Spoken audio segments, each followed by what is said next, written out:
My name is Robin Shelburne, and I am the wife of Darren Shelburne, the cute guy with the goatee. I'm a mom of 3 girls, and I have been a traditional Young Life leader for a very long time. See these wrinkles? Very long time. And I have had the opportunity this past year to transition from traditional Young Life to Capernaum. And it has been so good. I wish I was in the room with you so I could just tell you how great of a transition that has been. And I will admit I was really nervous about that. I have done Young Life, like I said, for a long time, and I love high school girls. I get them, they get me. My hands kind of subconsciously go into the shape of a Starbucks cup when I meet a high school girl, because I want to know everything about them. I want to sit there and hear their story and know their life and have deep talks and be stuffed in a cabin with them. So to transition to Capernaum felt a little bit like a scary thing to me, and it has just been so great. About 5 years ago, Christine had the vision to start Capernaum in our area, and I started moonlighting there because I just couldn't help myself. And if you've ever been to a Capernaum club, you would understand what I mean. And then this past year, through just a series of events, we got some great new leaders in the club I was leading at. We had a growing need in Capernaum.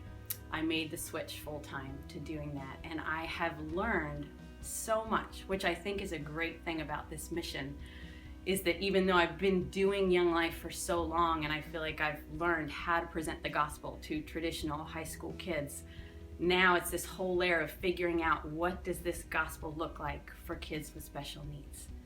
And I'm grateful for so many things about Capernaum. I love the intentionality of it. I love that Young Life has said we will go after every kid. I love the beauty of this mission. If I could just transport you into our Capernaum club room, you would love it. There is so much joy in that room. There's laughter and craziness and so much unpredictability. We spend a lot of time catching things in Capernaum. We catch a kid that may be a wanderer, and we catch food that may have fallen when we're feeding kids dinner, maybe food that has fallen on somebody's lap and they can't get it themselves. We get to catch beautiful moments with kids. We get to catch eternal conversations. Our youngest daughter, Cece, started in Capernaum 5 years ago when she was 6, and she has grown up in this ministry, and it has impacted her in the best possible way.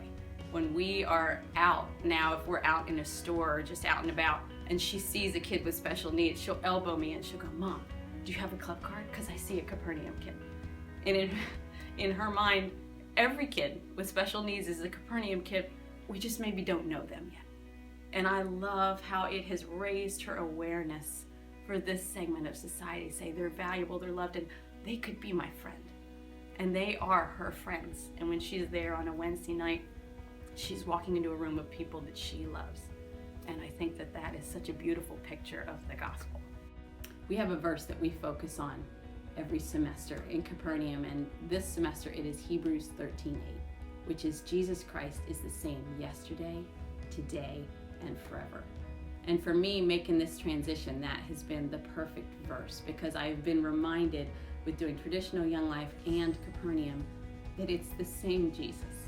It's the same gospel that we get to lay out, whether these kids are in Young Life, Wild Life, Young Life College, or Capernaum, that it's the same gospel.